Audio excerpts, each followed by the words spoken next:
Muy bien. Seguimos por este programa que se llama ¿En dónde estamos? Preguntamos y así llamamos, ¿no? Llamamos a todos ustedes a que estén atentos, a ir pensando todos juntos en un país mejor, a ir concibiendo un país mejor. Hay que actuar, hay que pensar, hay que hablar, hay que comentarlo y hay que actuar, tomar acciones en consecuencia. Eso pretendemos también desde este programa, desde nuestra organización Libertas. Fundamos la organización para esto mismo. Su objetivo es la libertad, nuestras libertades, el funcionamiento pleno de la República Oriental del Uruguay. Y enfatizar o remarcar, ponerle un marcador a la palabra república, la administración o el gobierno de las cosas públicas, de nuestros bienes públicos, pero a su vez respetando nuestras libertades individuales. El gran dilema en este país es precisamente este: el corporativismo o la democracia libre. ¿Soltaremos la democracia? ¿Le daremos soltura? ¿La liberaremos alguna vez en el país? ¿O la tenemos siempre amorralada, siempre atada en el corralito de las corporaciones? Es un país corporativista, es un país con un modelo que parece peronista por momentos, pero claro, si vos tenés ahí el sindicalismo pautando la historia de nuestro país desde la década del 60 a través del Partido Comunista, y que a su vez se va a constituir en una fuerza política que hoy es la fuerza política mayoritaria por excelencia, si bien es oposición a este gobierno, hablo del Frente Amplio. Claro, esa ecuación, PIT-CNT-FA, evidentemente te conduce a un destino corporativista. Y seguimos hablando, después de lo que hoy escuché, lo que hablamos con el diputado Conrado Rodríguez, lo que hablamos con Mercedes Vigil, pero me voy a quedar un poquito con lo que hablamos con Conrado Rodríguez. Seguimos hablando en términos corporativos sobre temas, sobre materias que son de una enorme sensibilidad para el desarrollo de nuestro país. Hablamos de seguridad social. Seguridad social es un concepto corporativo, colectivista. Seguimos hablando de reparto. Eso también tiene un componente social importante y no económico. Y creo que es un grave error. Tenemos que dejar de hablar de un sistema corporativo que le da más de 10.000 millones de dólares al BPS. Hoy lo decía Conrado, es un tercio del presupuesto del país y se nos termina hablando de que no hay plata para pagarle a los jubilados y pensionistas o que se nos va a complicar. Y porque creo que está todo mal planteado, porque seguimos pensando en términos socialistas, en términos de reparto y en términos de corporación para repartir a distintos sectores sociales, cuando en verdad tendríamos que desterrar el concepto de sistema de previsión social o de seguridad social para hablar de un sistema de ahorro y capitalizaciones personales. O si vos querés, un sistema profesionalizado que nos aporte una renta vitalicia a través de un proceso de ahorro y capitalizaciones, a través de empresas profesionales que te van a capitalizar esa inversión, que por supuesto tiene que ser de una base obligatoria. Todos los países que apelaron al sistema de la rentabilidad personal, del ahorro para la rentabilidad personal hacia esas épocas de la jubilación, evidentemente salen ganando, porque vos estás capitalizando tu dinero.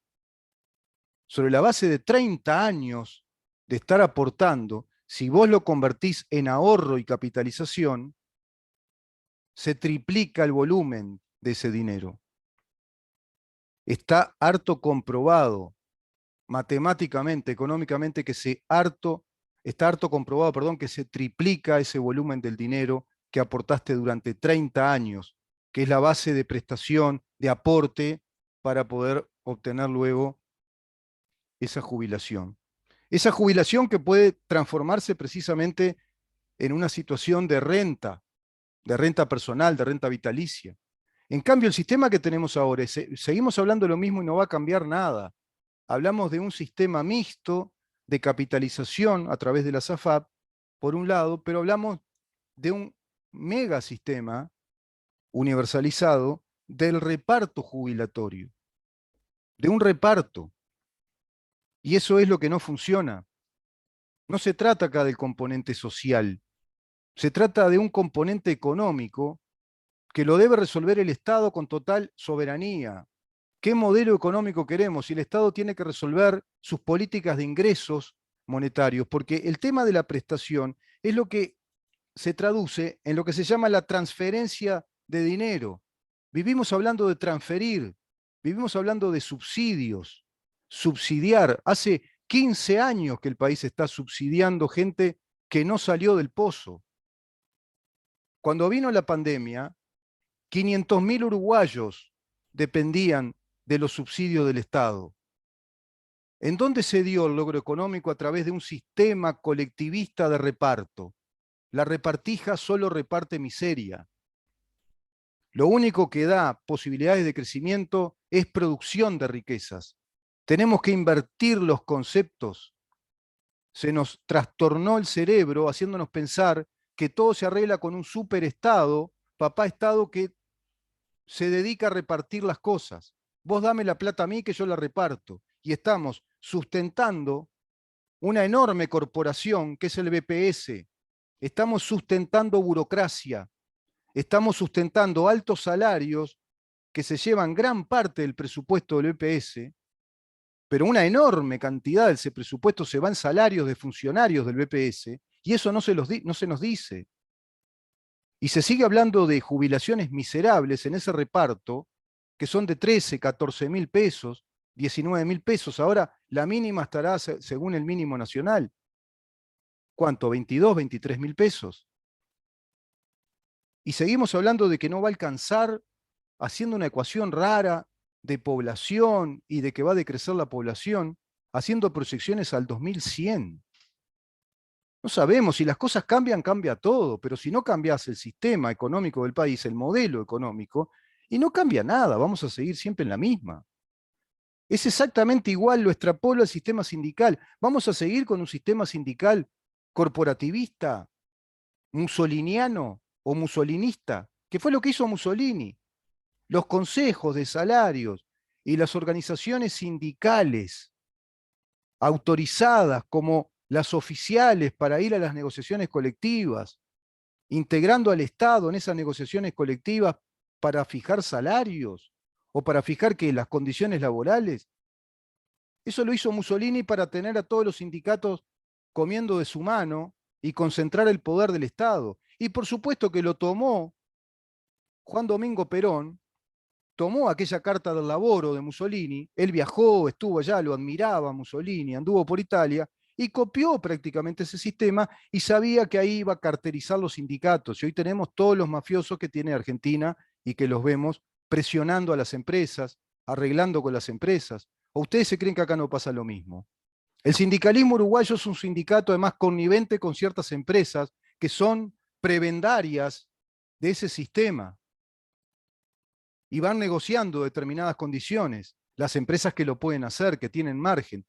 Pero la enorme mayoría de los emprendedores uruguayos están condenados prácticamente a sobrevivir, porque tienen una tasa tributaria enorme, porque tienen una carga tributaria, perdón, una carga tributaria enorme que aportar todos los meses, porque tienen tarifas carísimas de luz, de agua, pagar impuestos, tributos, y a su vez todos los pagos y los aportes jubilatorios a esa megacorporación que se llama BPS, porque además de pagar los aportes, que eso por supuesto corre por cuenta del empleado, corre por cuenta del trabajador, a quien le sacan un porcentaje de su salario para este sistema de la previsión o de la seguridad social, y el empresario también tiene que pagar otro tanto. Un 15% le sacan el salario y el empleador tiene que pagar otro tanto, no recuerdo exactamente el número, pero tiene que pagar más. Y todo eso no alcanza, te dicen, no alcanzan. No alcanzan los 10.000 millones de dólares por año que el BPS tiene que manejar, el dinero que maneja, la caja que tiene, y no alcanza. No alcanza una tercera parte del presupuesto nacional para pagar buenas jubilaciones y va a colapsar el sistema, va a entrar en crisis. Porque claro, porque seguimos hablando de un sistema colectivista, corporativo, de reparto. No se trata de reparto. La gente tiene que ser educada en la voluntad del ahorro y de la productividad, del trabajo, la productividad, del ahorro. Y si no se empieza hoy, estamos liquidados, porque hoy hay generaciones que tienen la posibilidad, porque tienen 30 años por delante, y pueden seguir en edades provectas, en edades proactivas, después de los 65 años.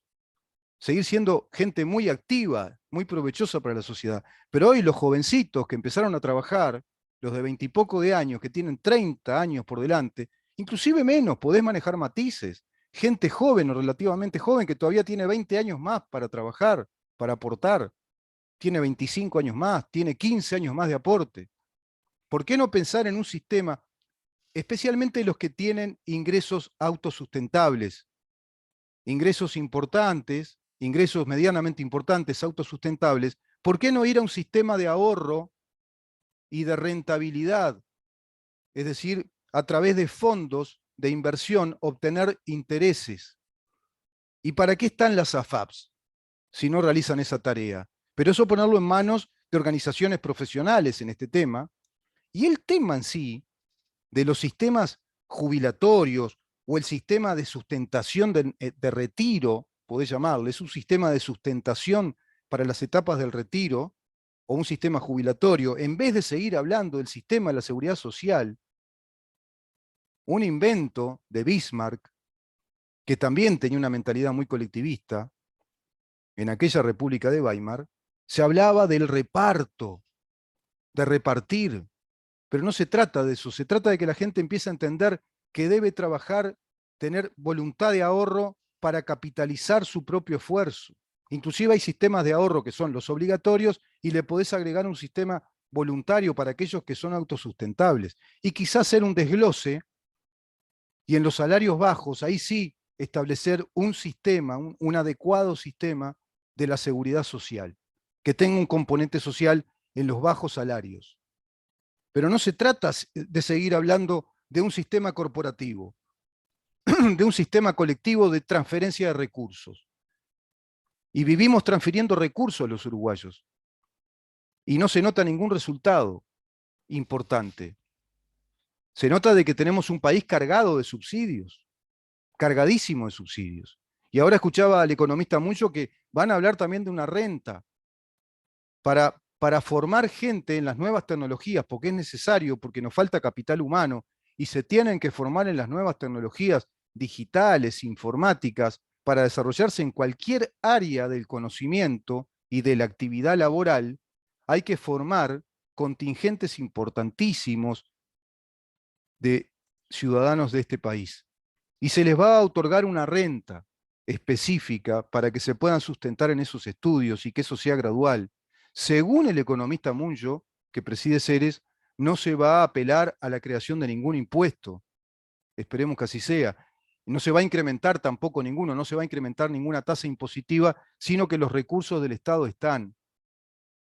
Entonces no cierra, ¿viste? Por un lado te dicen que los recursos del Estado están y se va a establecer una renta básica para miles de personas, se les va a dar esas dotaciones de recursos, esas transferencias de recursos para que se preparen para las nuevas tecnologías, porque viene un sistema educativo que los va a preparar precisamente en esas nuevas tecnologías, los va a ayornar para tener, bueno, un capital humano laboral que sea realmente eficiente, que sea idóneo, que pueda integrar un mercado laboral que haga de este país un país productivo. Por un lado eso, y por otro lado, estamos hablando de que hay un gravísimo problema de un inminente colapso en la seguridad social, que de segura no tiene nada. Es muy poco segura la seguridad social, porque el que se jubila con 13.000 pesos, 18.000 pesos, ni le va a importar lo de la jubilación activa, va a salir a trabajar igual en negro porque lo necesita, tiene que comer todos los días, tiene que llevar la plata a su casa. tiene que pagar los impuestos, tiene que pagar la luz, tiene que pagar el agua. No se piensa en eso. Y después hablamos de que hay tantos pobres y menos pobres. Yo creo que estamos llenos de pobres en el país. Porque si la canasta básica, ¿cuánto es hoy? No me fijé en los números, pero me voy a fijar. ¿Cuánto es? Una familia tipo de 4 integrantes. ¿Tiene que tener cuánto? ¿Cuánto es la canasta? ¿80.000 pesos? Debe estar en 80, 80 y pico, con la inflación que hay. Ponele 80, por lo bajo. ¿Quién gana 80.000 pesos por mes? Y del matrimonio que trabaje, ¿no? Canasta básica típica. Es matrimonio, dos, ¿no? Papá, mamá y 2 hijos. Esa es la canasta básica familiar. Y los dos trabajan y a los dos les entra entre los dos 80.000 pesos. Y es para sobrevivir. Esa es la canasta básica. Para alimentos, vestimenta, para ir al dentista, llevar al dentista a los nenes, tratamiento médico, vestimenta y comida. Y ya nos conformamos con eso. Ya los uruguayos estamos conformándonos con eso. Y quédate tranquilito en tu casa y no salgas mucho, no podés gastar nada. Y si hay que pagar alquiler, entonces, ¿de qué estamos hablando? ¿Cuáles son los índices de medición de la pobreza? Yo creo que estamos en un país casi socialista. Y no sé si no habría que sacar el casi. Capaz que es uno de los socialismos más camuflados y modernos. Quizás sea el socialismo exitoso, mirá vos, que es un desastre. Es un exitoso fracaso, ¿no? Es un exitoso fracaso. Pero más o menos funciona, más o menos es sustentable, más o menos. Pero vivimos endeudándonos y pidiendo deuda. El gobierno anterior cuatriplicó económicamente la deuda externa. Tenemos una deuda pública enorme. Siempre estamos hablando de déficit fiscal. Siempre estamos hablando de una inflación que es altísima. ¿Y cómo no vamos a hablar si todo está corporativizado? El sindicalismo, vuelvo a lo mismo. ¿Por qué sindicatos peronistas o musolinistas? Más bien, comunistas, ¿no? ¿Por qué sindicatos únicos comunistas con sus grandes personajes que se crean importantes y que hablan de todo?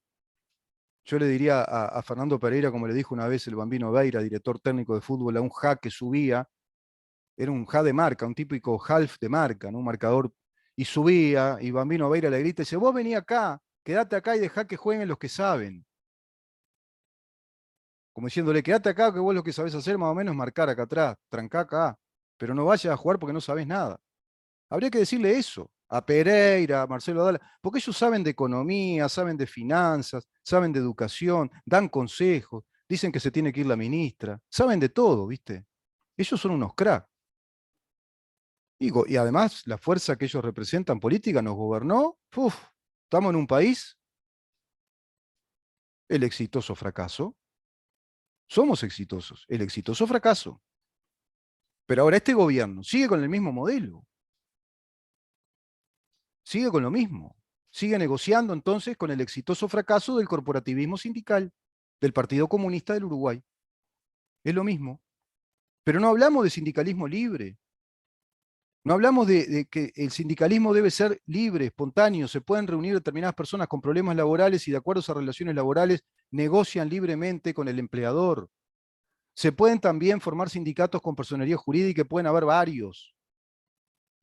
¿Y tiene que existir el voto secreto? Sí, tiene que existir el voto secreto porque se eligen sus autoridades, sus representantes, y tienen que, por estatuto, tener muy reglamentado eso, por supuesto, tener el cuidado suficiente, llevar los dineros de ese sindicato, que tienen que ser a través del aporte voluntario de sus afiliados, no con retención obligatoria de cuota, aporte voluntario de sus afiliados, pero seguimos subsidiando las corporaciones sindicales y sobre todo en los empleos públicos, donde hay retención de cuota para bancar a estos nenes que viajan a España, que van a hablar con los teóricos marxistas en Argentina, que van allá, que después vienen con recetas, que presionan al gobierno, que generan permanentemente el lobby mediático, que te hacen paro acá, paro allá, huelgas, el lujo de la miseria. En un país bajo pandemia, en un país que está haciendo un esfuerzo bárbaro entre todos por salir adelante, un gobierno que hace las cosas bien y las cosas mal, un gobierno que hace todo bien por un lado y después todo mal por el otro. pero me parece que está abocado el presidente y tiene mucha fe en la salida económica del país y que su modelo económico va a salir adelante. Y quizás sí, quizás en muchas cosas sí, pero hay que decirle que no le va a salir todo bien, la jugada del todo bien, si le está dando tanta vida y se calla la boca y no enfrenta y no nos dice a la población que hay que cambiar estas cosas a fondo. Pero si sigue negociando con el sindicalismo corporativista del Partido Comunista, que le vive haciendo paros, si el sistema sindical le desestabiliza al país y desde la actividad pública además, ¿ustedes se creen que los empresarios son bobos? Pierde confianza el empresario, pierde confiabilidad, pierde previsibilidad y confiabilidad el modelo económico del Uruguay, porque no podés convivir con el enemigo. Hoy se habló del componente social con Conrado, de la seguridad social y de que se dio un gran diálogo. Escuchaba a Sanguinetti, que es el gobierno que más dialoga. En estos temas quizás no sea tan importante dialogar, sino resolver técnicamente el asunto. Se necesita que se resuelva técnicamente el tema, no tanto diálogo social. Además, estás dialogando con el enemigo, que siempre se va a oponer a lo que vas a plantear de acuerdo a una mentalidad de mercado, de productividad, de trabajo libre, de emprendimiento libre. Hay que entender eso y poner las cosas con claridad. Nos vemos el próximo lunes. Tengan todos ustedes un excelente fin de semana y seguimos preguntándonos el próximo lunes a partir de las 10 de la mañana, ¿en dónde estamos? Chau.